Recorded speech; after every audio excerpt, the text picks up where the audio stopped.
On my mark.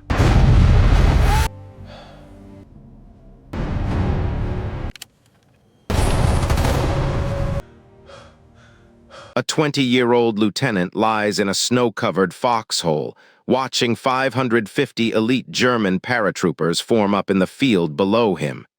He has 18 men. He has been told over a crackling radio line that there is no one else. No reinforcements. No tank support. Hold the position. Behind those paratroopers, waiting impatiently in the darkness, sits the spearhead of an entire SS Panzer division, the lead element of Adolf Hitler's last great gamble in the West, an armored task force that needs this one road, through this one village, to stay on schedule for an offensive aimed at splitting the Allied armies in two. We'll show you exactly how 18 men held that road for an entire day in a moment. First, you need to understand why a single, quiet intersection in a Belgian border village became one of the most consequential places on Earth on the morning of December 16, 1944. They were an intelligence and reconnaissance platoon. They were never trained for this. They were never supposed to be here at all.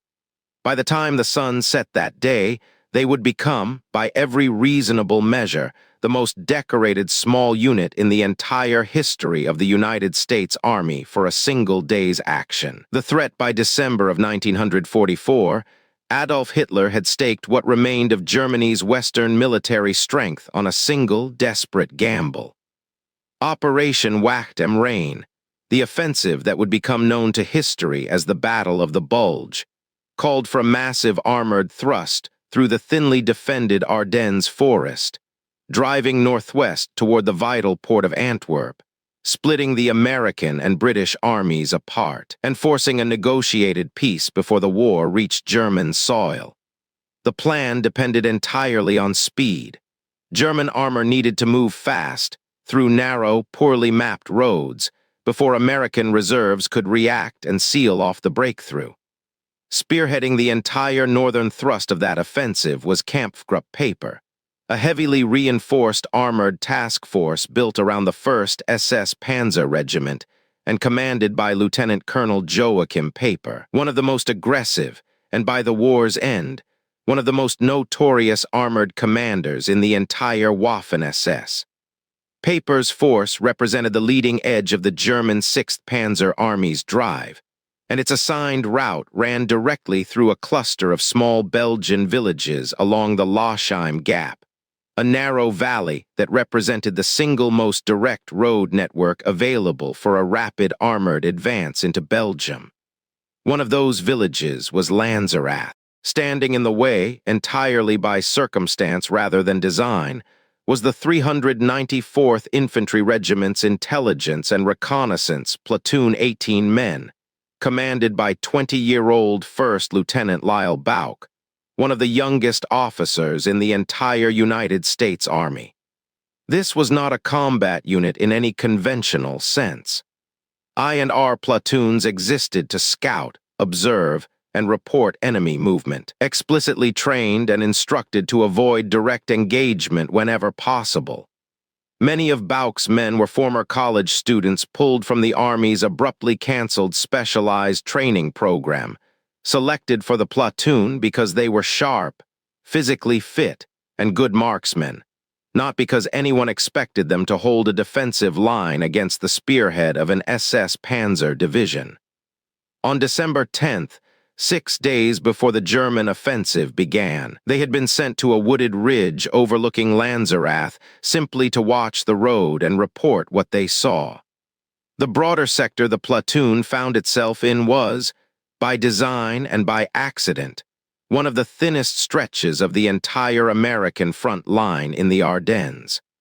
A gap existed between V Corps and Roman 8 Corps in exactly this area, patrolled by little more than occasional Jeep reconnaissance, a vulnerability that senior American commanders had noted, but had not yet reinforced by the time the German offensive began. The 99th Infantry Division, to which Bouck's regiment belonged, was itself a green, largely untested formation, recently arrived in theater, and assigned to what planners had considered a quiet sector of the front, precisely the kind of assumption that made the German plan to punch through the Ardennes forest, terrain the Wehrmacht itself had used for a rapid armored advance only 4 years earlier, so dangerously effective in its opening hours. The secret development: there was no secret weapon waiting for Bouck's platoon on that ridge. What there was, instead, was a well-concealed position, a set of foxholes dug by a previous unit that the platoon had spent 5 days quietly improving, and a decision made in the opening minutes of the battle to stand and fight rather than fall back. At 5:30 on the morning of December 16th, a 90-minute German artillery barrage using some 1,600 guns opened up across an 80-mile stretch of front, the opening act of the entire Ardennes offensive. Bouck's platoon, isolated in their wooded position, had no way of knowing the true scale of what was beginning around them. By mid-morning, their supporting tank destroyer section had withdrawn from the village without making contact, leaving the 18-man platoon as the only organized American force remaining in the sector. Without armor, without reinforcement, and with their communication lines to regimental headquarters badly degraded by the ongoing bombardment. Around noon, advance elements of the German 3rd Parachute Division, supporting Kampfgruppe Peiper's advance, began forming up in the fields below Bouck's position, preparing to push through Lanzerath and clear the road for Peiper's tanks waiting behind them. Bouck radioed regimental headquarters and asked for permission to withdraw, recognizing exactly how badly outnumbered his platoon was about to become. The answer that came back offered no room for negotiation. Hold the position. There was, at that moment, no one else positioned to stop the German advance through that stretch of road, and Bouck's superiors understood, even if the young lieutenant did not yet fully grasp it himself, that every hour his platoon delayed the German paratroopers below him was an hour the rest of the American line further north and west did not have to fight for yet. As Bouck prepared his men and waited for the German assault to begin, a moment of almost unbearable tension interrupted the buildup. A young Belgian girl from the village walked out into the field directly between the two forces and began speaking with a group of German officers gathered near the tree line. Bouck, with his men's fingers already tightening on their triggers and a clear shot available at the assembled German command group, refused to give the order to open fire until the girl had safely returned to her house, sacrificing a moment of tactical advantage rather than risk her life in the crossfire. The 5 days the platoon had spent preparing their position before the offensive began proved, in hindsight, decisive in ways nobody could have fully appreciated at the time. Rather than digging entirely new fighting positions, Bouck's men had discovered well-constructed foxholes left behind by a previous American unit along the tree line, and had spent their time improving those positions, running a communication line back to regimental headquarters, and quietly accumulating additional firepower beyond their standard rifle platoon issue. By the time the German offensive began, the platoon had gathered Browning automatic rifles, an additional light machine gun, and a substantial stock of ammunition and grenades modest by the standards of a proper defensive line, but considerably more than an 18-man reconnaissance platoon would typically carry, and precisely the kind of quiet, methodical preparation that would make the difference between a position that folded in minutes and one that held for the better part of a day. Technical supremacy: there is no chapter in this story about superior American firepower, because 18 men with rifles, a pair of machine guns, and a stock of hand grenades were about to hold a wooded ridgeline against roughly 550 German paratroopers, a mismatch in raw numbers of more than 25-1. When the first German assault finally came, advancing in the open across the snow-covered field below Bouck's position, the platoon held its fire until the attackers had closed to within 75 yards, then opened up simultaneously with everything they had M1 rifles, Browning automatic rifles, and a .30 caliber machine gun, tearing into the lead German ranks and forcing the survivors to scramble for whatever cover the open field offered. The attack broke. A second assault, launched shortly afterward, met the same result. The German paratroopers, unable to determine the actual size of the force dug in above them, and unwilling to commit further strength without knowing what they were actually facing, paused to reassess rather than press the attack immediately with everything they had. Private William Tsakanikas manned a jeep-mounted .50 caliber machine gun during the fighting, pouring sustained fire into the advancing Germans until he was badly wounded. Sergeant Bill Slape took over the same weapon and kept firing until the barrel overheated, and the gun finally seized entirely, unable to fire another round.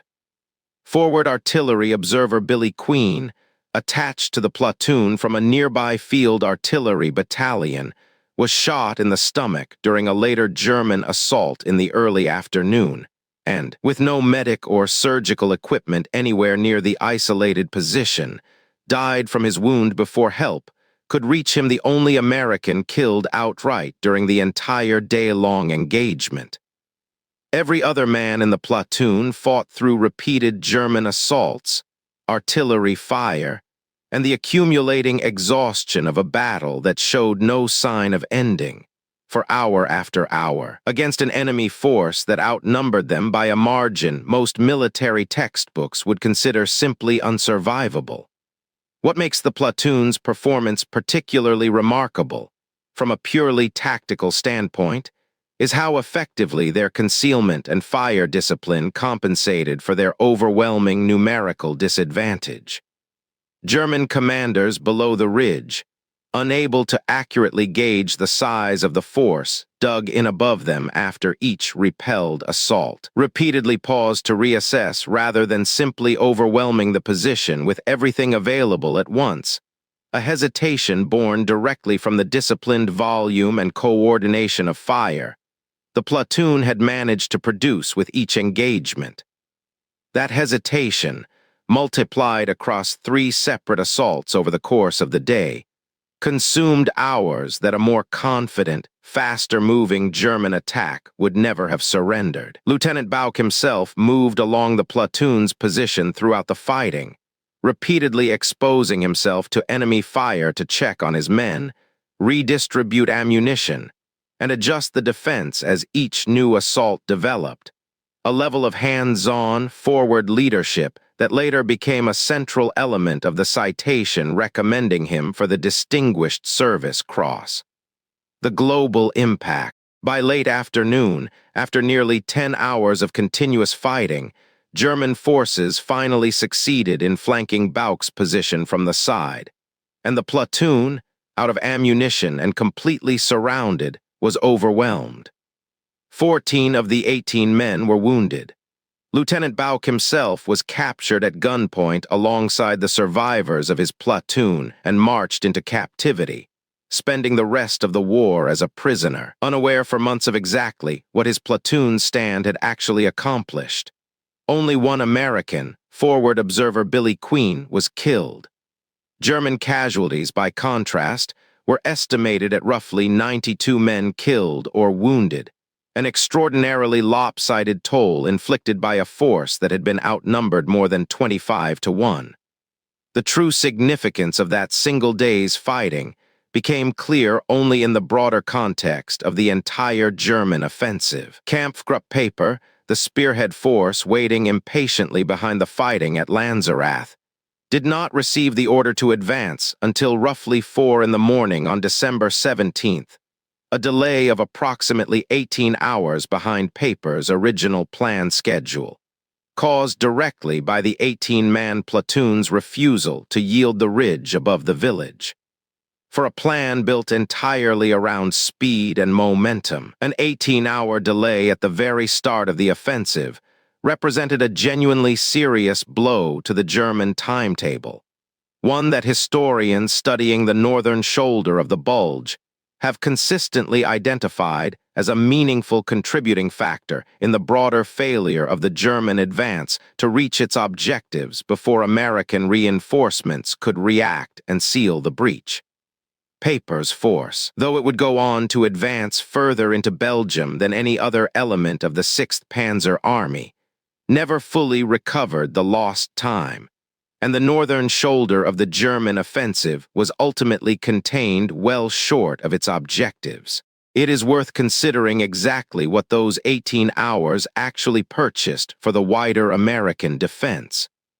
Every hour Peiper's column remained stalled behind the fighting at Lanzerath was an hour American commanders further along the front had to identify the scale of the German offensive, reposition reserves, and begin organizing the kind of coordinated defensive response that would eventually contain the entire Bulge. Historians examining the campaign have noted that Peiper's task force, even after finally breaking free of the delay at Lanzerath, arrived at several subsequent objectives too late to seize bridges and fuel depots intact, forced instead into costly detours and improvised routes that further slowed an advance already running badly behind its intended schedule.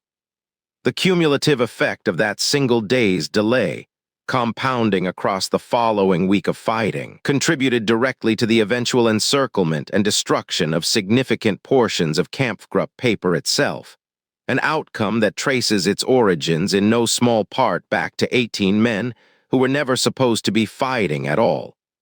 Conclusion: Lyle Bouck survived nearly 5 months as a prisoner of war, malnourished and suffering from hepatitis by the time American forces liberated his camp in the spring of 1945. For decades afterward, he considered the capture of his platoon at Lanzerath a personal failure, entirely unaware of the true strategic weight of what his 18 men had actually accomplished on that ridge, until historians researching the broader Battle of the Bulge began piecing together the full picture years later. The platoon's actions went almost entirely unrecognized in the immediate post-war period, mentioned only briefly in the Army's official 1965 history of the campaign, until a small group of researchers and veterans spent decades gathering testimony and documentation to finally secure the recognition the platoon had earned. There is something worth sitting with in the sheer length of that gap between action and acknowledgement. Lyle Bouck spent more than 3 decades believing, on some level, that he had failed the men under his command, that a captured platoon represented an unfinished mission rather than a stand that had materially altered the outcome of one of the largest battles of the entire war. That misunderstanding persisted not because the facts were unclear, but because the scale of what 18 scouts had actually accomplished simply did not fit the story anyone was prepared to tell about a unit that had been overrun and taken prisoner by the war's end. It took independent historians, cross-referencing German unit records with American after-action reports, and Peiper's own post-war testimony about his delayed schedule, to finally establish beyond doubt exactly how much that single day of fighting had actually mattered, a slow, methodical process of historical reconstruction that gave Bouck and his surviving men, many of them already well into their 70s by the time the full recognition arrived, the chance to finally understand what they had done. That recognition, when it finally arrived, was extraordinary by any measure. In 1981, Lyle Bouck was awarded the Distinguished Service Cross, the nation's second highest award for valor, for his actions that day. In 1997, following years of additional advocacy, every surviving member of the platoon received the Silver Star, making the 18-man I&R Platoon of the 394th Infantry Regiment, by the assessment of military historians who have studied the engagement, the single most decorated small unit for a single day's action in the entire history of the United States Army, a distinction earned not by a unit trained and equipped for exactly this kind of fight, but by a scouting platoon that had been told, explicitly, to avoid direct combat whenever possible, and that chose, on the single most consequential morning of the entire war in Europe, to hold a ridge anyway. A German soldier riding home earlier in the war had dismissed the average American infantryman as barely worth a wartime penny. 18 men on a wooded hillside above a Belgian village spent one December day proving, in the most costly terms imaginable, exactly how wrong that assessment truly was.